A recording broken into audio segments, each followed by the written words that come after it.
Hey everybody, another Cooking with Cory video. 2 for 2 this week, right? Well, and you know when you get a favorite shirt, like this is my new favorite shirt, so like I wore it yesterday and I only wore it for a few hours, so I'm wearing it today. So don't be giving me no crap because I'm wearing my shirt. Dang, I got a thumbs up already? Man, that was fast. Anyway, that's almost like squeaky, like someone's stalking me. Anyway, so what I'm making today is homemade tortillas. A lot of people have asked me to like branch out and do some other things, and since like some of my favorite people are Hispanics, then I love their tortilla food, so I'm gonna make some tortillas and some Mexican food. I still have some deer steaks left, so what I'm gonna do is I'm gonna slice that up and I'm gonna make deer fajitas. Sounds good, right? Anyway, since I've already cooked steak and all that crap for you before, I'm just gonna do the tortilla part. But anyway, so I'm getting rid of what's left of my lard. Lard is the difference between lard and Crisco this is veggie, this is Aunt Jemima's. So this is rendered fat from critters, and it usually makes things taste much better like animals do. So sorry my vegan vegetarian friends, if you don't like to make your tortillas with animals, then put a little bit of this vegetarian Crisco crap in there. If not, go with the dead animals. It's always better. Anyway, so what I'm doing is I'm cutting this up into some pieces, like you would little pats of butter, and I'm flinging those in there because what I like to do is I put it in here. Sorry guys, in my handy dandy mixer, and I mix it all up, which this thing comes in handy like if you're gonna make breads and stuff. Like I love to bake bread, which I wish I would do it more, but I know bread, like eating a whole lot of bread is really not good for me since I eat all the bacon and the other stuff. I gotta at least cut down something, so I'll cut out bread. But anyway, so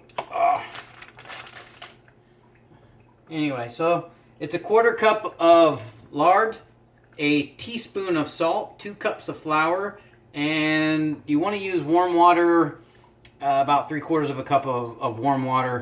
Warm water meaning not like scalding your hands off to make it so hot that you can't touch it, but hot enough that it, like when you put your finger in there, it's uncomfortable.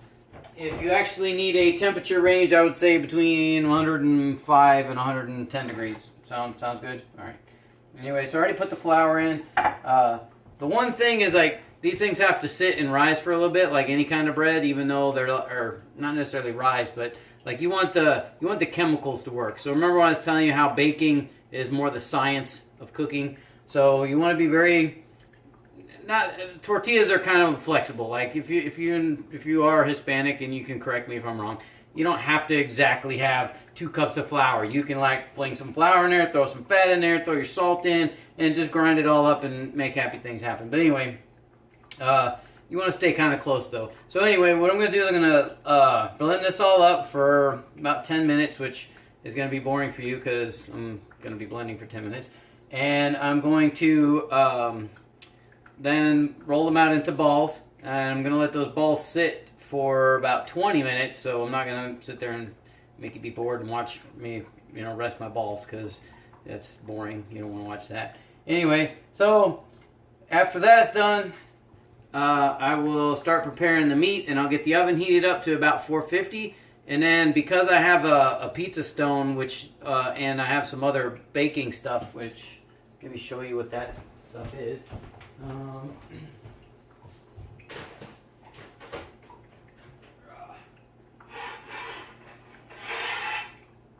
we go. Oh boy, that makes some noise, but okay. All right, so this is my pizza stone. I think you guys saw it before when I did pizza. This is just a stone. The good thing about it is it's very heat resistant, and depending on the size of the balls, I should be able to put maybe 4 balls on here. Once they're smushed flat. If not, I might try to see what aluminum foil does, but most of my Hispanic friends' moms would probably tell me don't do that because that's a bad thing. But, I don't know. For sure, I'm going to get at least 4 of them on the stone. And then I'll start cooking up my meat and my onions and my peppers and all that stuff. And I will get that all ready to make my fajitas.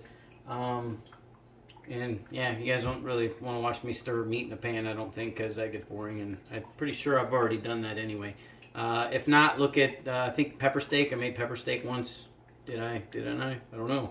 I got almost 60 videos now, so if you want to leave comments, go ahead. Please leave comments. I've had a few people send me emails and texts about recipes, so that means actually people are watching, which is kind of exciting, because like now I can only see there's 2 people, but there's 3 likes.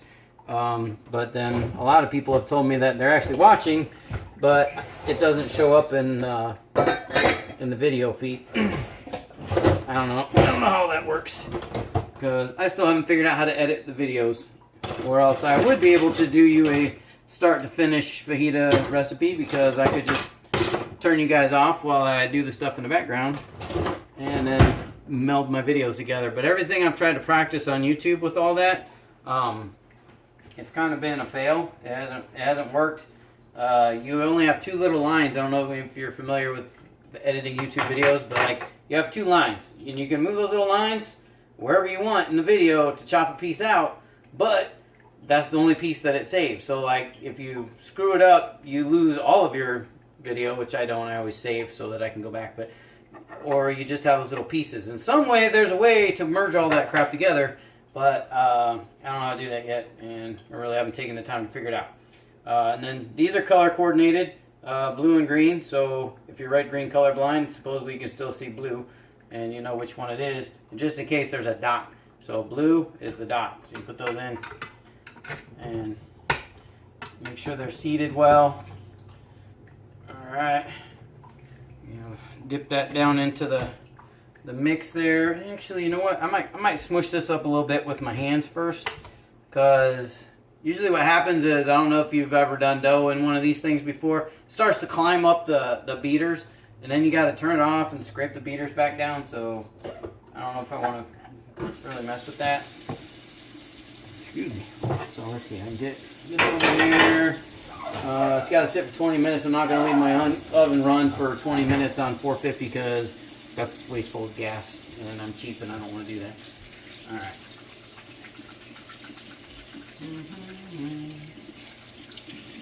There's a neat recipe for banana bread on the back of the flour, and I happen to have 2 ripe bananas, so maybe tomorrow I will make banana bread, because I don't remember if I've made too many desserts for you guys. I do like sweets.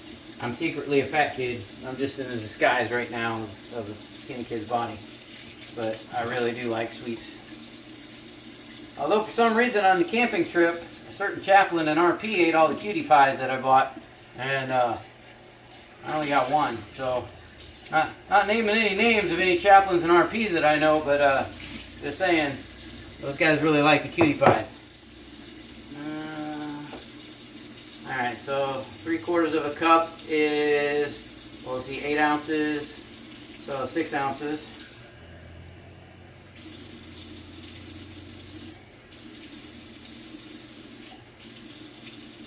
There we go, 6 ounces. Alright, cool. So I'm going to mash that in there. Again, it's hot enough that I can barely stick my hand in there, so it's not like it's going to freaking burn my hands off.